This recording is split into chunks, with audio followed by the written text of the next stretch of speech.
Today we're with Nicole from Vine Group, and we're going to be talking about all the important stuff that are hitting today's market. Great. Now, Nicole, I know that on everybody's mind today is mortgage renewals. Yes. Everybody's concerned about what that number is going to look like for them. Can you tell us a little bit about what has come into the market now with the changes in the mortgage rates, as well as the different lenders that are offering specials for the renewals? Yeah, for sure. So I love the fact that you said the different lenders, because that is the biggest thing.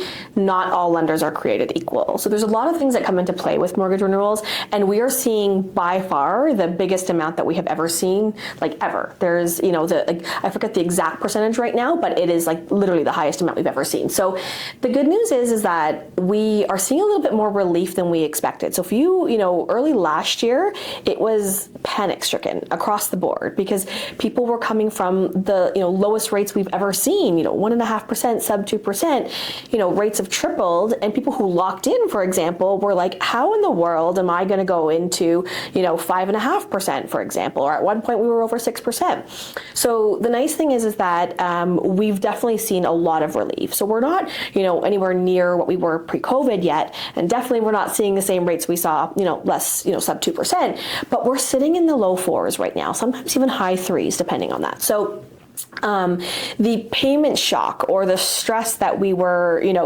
feeling with everybody, and everybody was kind of anticipating, is not nearly as bad as it was. So that's kind of nice. But just kind of going back to what we said and what you mentioned about the lenders, that's my biggest thing, is that so many times, and more often than not, people kind of just, if I can be honest, get lazy. They're just like, hey, I'm with so-and-so. I don't really want to go and, do the stuff all over again. I don't want to worry about appraisals. I don't want to worry about all these things. So I'm just going to kind of stay with whoever I'm with. And you don't want to do that. I really highly suggest that you don't do that. So the biggest thing is that, even with the big banks, people think they're all created equal. Oh, it's a regular bank. What's the difference between an RBC versus a TD or a Scotia? And there is a difference. So I'm not gonna play lenders against each other, so we don't get in trouble here. But the reality is, even something as simple as a variable rate, for example, some of those banks will compound their interest more often than the others.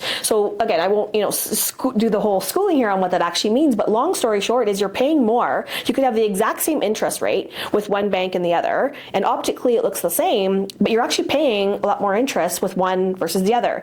And banks are not telling clients this. So, we have to have that education. And being that there is typically equity in one's property at renewal, there's a lot of benefits to restructuring, adding on things like HELOCs, and we can talk about all those benefits. But yeah, definitely speak to a mortgage broker, because at the end of the day, a mortgage broker or somebody who's not at the bank is just going to have multiple options. So that's what they can give clients. They can say, okay, hey, exactly what we just talked about now. This is more beneficial for this reason, or depending on their goals. There's just options. So I'll sum it up with saying, understand the options you have.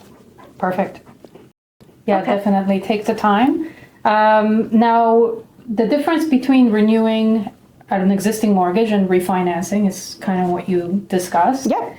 Would you say that one is more invasive from the point of getting your paperwork together and organizing anything that you didn't have before? Is that why people get, as you said, like complacent and lazy? You got it, exactly. So if you were just going to stick with the current lender you have, what's going to happen is literally they're going to reach out to you and they're going to say, hey guys, here are your options. Timing matters as well too, because I always will coach clients to say, reach out to your mortgage professional or a mortgage professional that, chat about options, typically 4 to 6 months. We say 4 months because you usually have a window to be able to actually lock that in, like whatever you're doing, within 4 months. Sometimes it's 3, but on average about 4 months. So what lenders are strategically doing, in my opinion, is giving those renewal options closer to. Like they're not actually sending out those, the mail documents saying, hey, here you go, here's your options. Sometimes like 30 days before, which sometimes is not sometimes, it is not enough time for somebody to actually switch lenders. So if you're just going to take we'll call it the lazy route and just stick with the same lender, then you can do that right up until the day before. But that requires nothing outside of the client just picking and choosing the options that they're, picking from the options that were given to them. So, the current lender is just going to say, hey guys, here you go. I'm going to offer you this rate, 5-year fixed at this, 3-year fixed, 5-year variable, whatever the case is, take your pick and let us know. So that's again, the lazy route. And that does not require you to do anything. Literally, you can either click a button or you can just, speak to somebody and say, here you go. Now, Nicole, with that being said, is there any negotiation power with your current lender? Yes, but most people don't even realize that. Like some people will just say, hey, can you do anything better? But there is, right? So sometimes, and I promise you, the institutions are not going to give you their best, offer right off the bat. They're just going to kind of say, here you go. So you do want to make sure that you're trying to negotiate. What I do for clients is in a situation, even though I'm always saying that we want to try to typically restructure, and it usually makes sense to move lenders in most cases, if I have a client that let's just say during COVID, so many of us, followed our passions, which is great, but that also means that you're now self-employed and you may not have the required income to qualify the way you did before. So in a situation where we think you may not qualify, that it's actually a good thing that you can just stick with the lenders, right? Because no questions asked, you don't have to worry about it. But in that situation, what I'll typically do is just give my clients an email and say, okay, hey, it's almost like I'm pretending that I'm going to be able to get them something else, but I will give them that email so they can go back to their institution and say, okay, hey, well, my mortgage broker, is offering me this to help negotiate. And most of the time, all a lender has to do is, look at the email and, see my name or, see a broker's name and understand that, that is quite possible. And then just, kind of help them negotiate. So for sure, if they do have to stay with the same lender, don't just take what, is being offered to you, still try to negotiate. And most brokers, I can't see anybody else not wanting to help a client like that. Of course. Yeah. Of course. So can you let us know the difference between refinancing and signing on with your existing lender? Yeah, for sure. So signing on with your existing lender is literally just that, where you get some options from them, you pick and choose which option you'd like, and you kind of move forward. And there's really no questions asked. There's no paperwork. There's nothing. Sometimes it's the click of a button, online, or just a quick conversation with the current lender. Refinancing now is literally the same process all over again. So if you can remember when you guys bought your first property, or when you bought a property, we're doing the same thing all over again. So biggest thing is it requires income confirmation. So making sure that you actually can qualify, and keeping in mind as well too that depending on when they purchased and when their previous term was, the qualification process is very different than it was a few years ago. So it's important to make sure that clients can still qualify for the same level of debt, or if we're looking to consolidate debts and things like that. COVID was a really difficult time for a lot of people, so a lot of people have high interest debt. So we want to look at consolidating all of those things. But point is, you have to requalify. So we have to make sure that you can actually still afford the same level of debt that you currently have. The other big thing is appraisal. So we have to confirm the value of the property again. So again, going back to this whole COVID thing, depending on when they purchased, or if it was at the height of COVID, for example, we have to make sure that value is still there, especially if we're also looking to consolidate debts and we need a larger loan amount. That's important as well too. So the biggest thing with refinancing is we're doing appraisals again, which is outside of our control, and requalifying all over again. So it's a lot of paperwork. It's basically doing that process all over again. But in my opinion, it is 100% worth it to at least look at those options and see what's possible. The other thing that is very helpful with refinancing in the current environment as well is, with rates increasing typically from what most people have, we can look at stretching out the amortization, so the life of the mortgage, which will help with cash flow, right? So sometimes we can look at doing that as well. Okay. Now, if you're a first-time home buyer, of course, you don't currently have an existing property to leverage.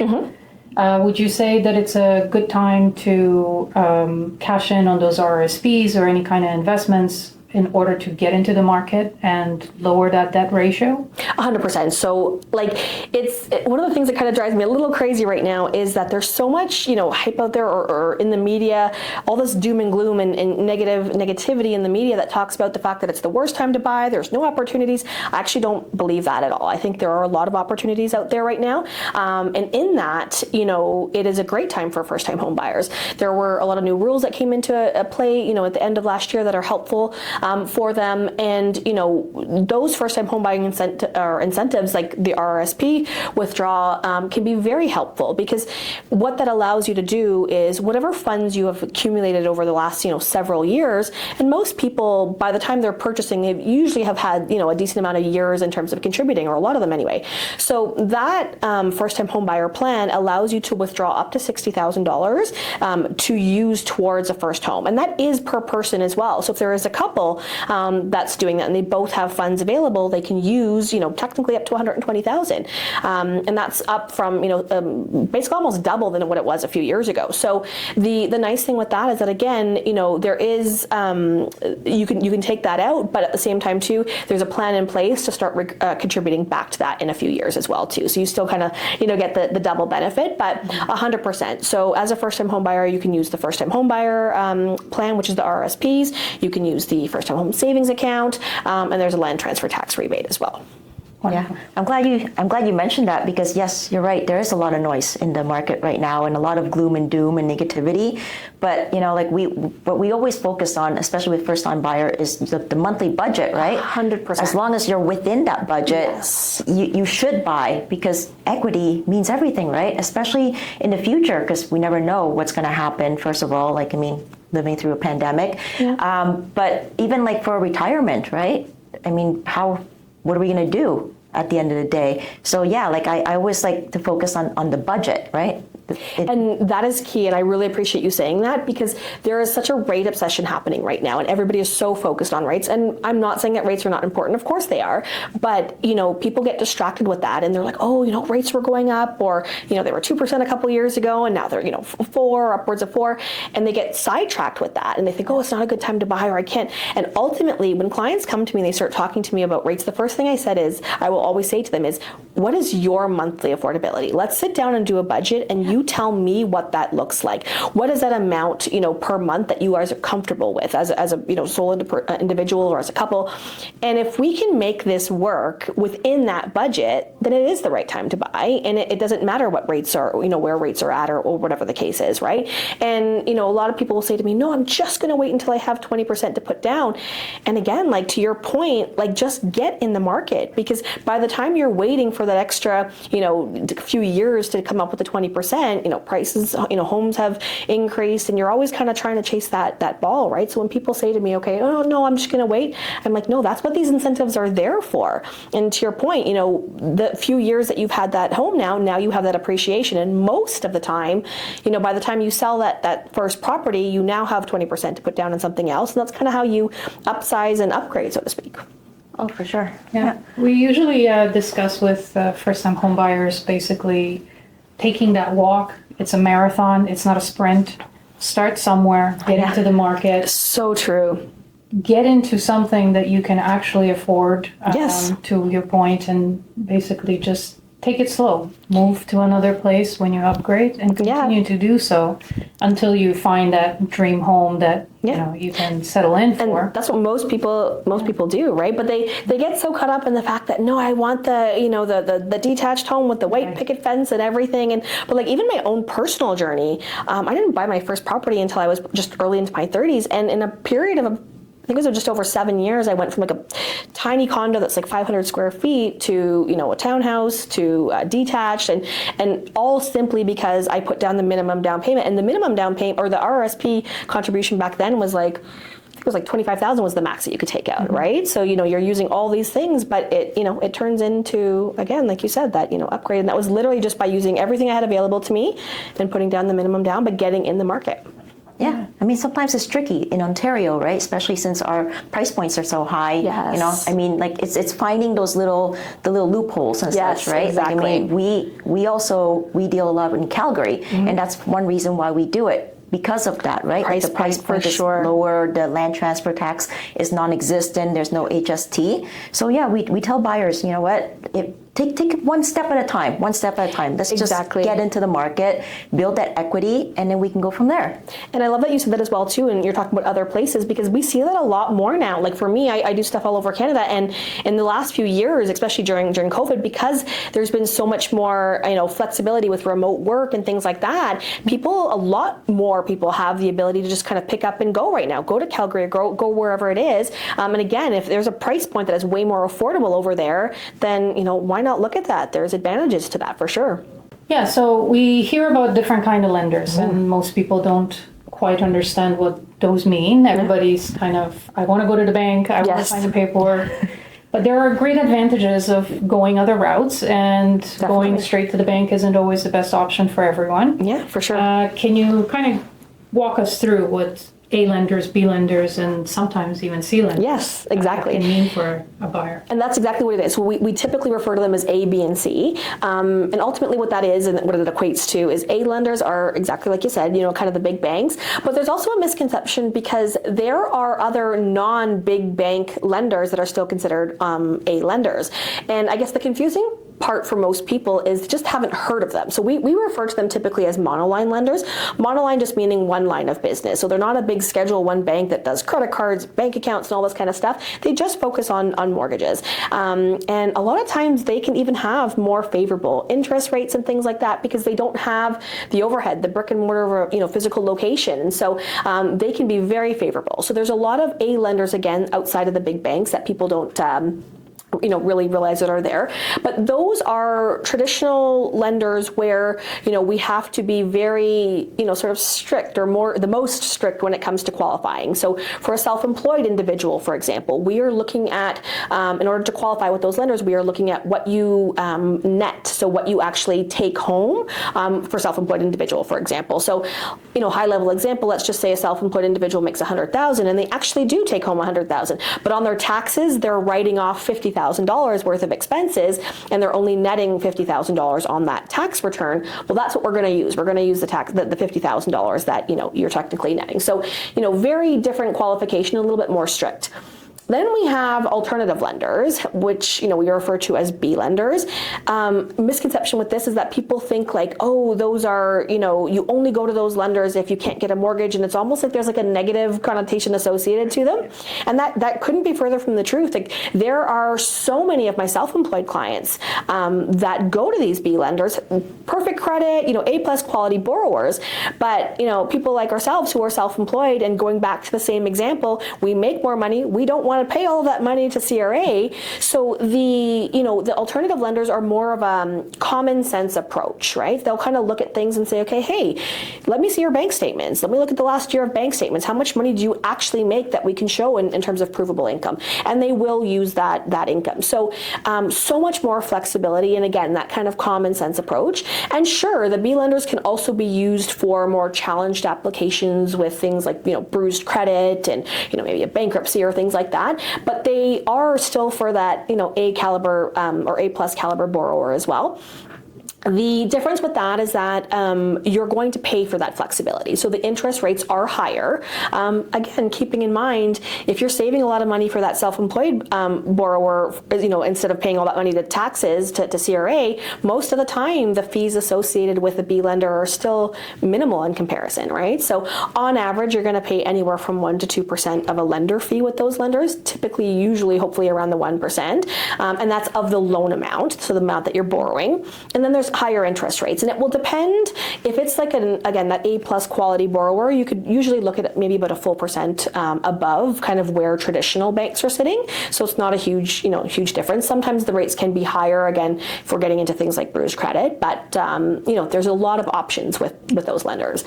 And then the last one we kind of mentioned was the C lenders or private lenders. And so that is a totally sort of different caliber of borrower. In my opinion, they need to be used very cautiously and carefully. There has to be an exit strategy. So a private lender is not something that you're going to put on for a 5-year term, for a long period of time.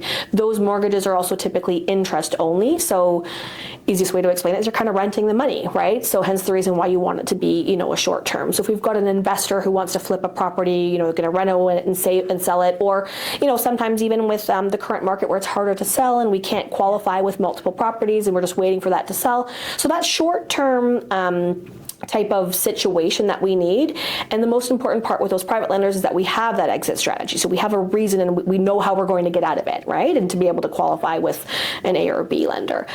Those interest rates are typically, much higher. It depends on the market and the economy, what that looks like. But again, those are more shorter term. So there is a time and a place for everything, and in the current market, we again need to have options, right? So it will just depend on what the clients need, but we can utilize a combination of all of those as well sometimes.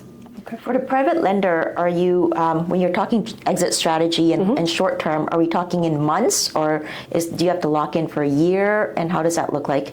It will depend on the actual lender, and this is where, again, I'm going to highly suggest that you want to utilize a broker who has reputable private lenders. When I say reputable private lenders, I just mean because really and truly with private lending, you could walk across the street and somebody who has money could technically be a private lender, right? They're not sanctioned or regulated the same way. Some of them are in terms of, the mortgage investment corporations and things like that, but technically anybody could be a private lender. So you want to be very careful with that. I always say if something seems like it's too good to be true, it probably is, because a reputable private lender is going to want to enforce things like that exit strategy to make sure they're not looking to, for you to default on that. They want to help you and just, make their money as well. So, but the average term with a private lender is typically not more than 1 year. So some lenders will only do an open term. Will not do an open term. Will only do a 1 year closed mortgage. So you're committed to that 1 year. Others are open after 3 months or fully open or 6 months, and the structure and the payments will be adjusted accordingly. But for example, if I have a client who is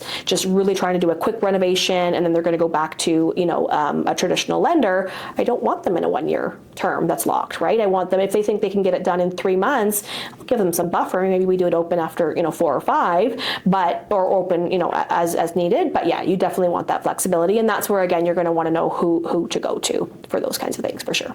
And of course, I think that goes without saying, you have access to all of the of course. B and C lenders. Yes, definitely. I can help with anything needed. And again, I will always be honest and say, okay, hey, no, this doesn't make sense. I have clients that ask me all the time, we're in a tricky situation with, a regular purchase, and they're like, well, can't you just get me a private lender? I'm like, I could, I'm not going to, because it doesn't make sense unless we have a plan in place that's going to help you. Otherwise, there's sometimes those are the horror stories that you hear about, right? Because it was put in, somebody put somebody in something that didn't make sense for them. Yeah, we hear that a lot. Yes, unfortunately. Yeah, in this market as well, right? I mean, with the appraisals falling a little shorter than they normally do, and with the, everything that's been happening over the past 5 years. Yes. We are seeing a lot of defaults and such, right? So it's really unfortunate, and one of the biggest problems I see, and you kind of touched on this, is people who purchased in the height of COVID when we'll call it a bit of an inflated market. And I remember it was a really difficult time in my business because I had some of my partners and clients coming to me saying, okay, hey, you got to make this work. Can you stretch this purchasing power for me? Can you make this work? And I literally had to tell people, like my clients and realtor partners, I'm not going to do that, because even though we didn't know how bad it was going to get, we knew that things at least had to rebound to get back to pre-pandemic levels, for example. And people were not going to be able to afford that. Once we knew things were going to stabilize and stuff, right? So it was very difficult to say no, because it was like, people were like, what do you mean? You're supposed to, you're just supposed to kind of get this and make this happen for me. But I knew in good conscience, I was like, you're going to lose this house in a couple of years. And so I'm sorry, I'm not going to do that. And it's unfortunate because, there's not a lot of people that, said no, and they just did it because that was a client that was asking for it. And now those are the people that they can't even sell their property. It's not something as simple as just walking away. Gone are the days for some people where you can just sell your property, because they're at so much of a loss that they can't even net anything. There's not even they're not even netting. There's a shortfall right after you pay your fees and things like that. So it's scary. It's scary.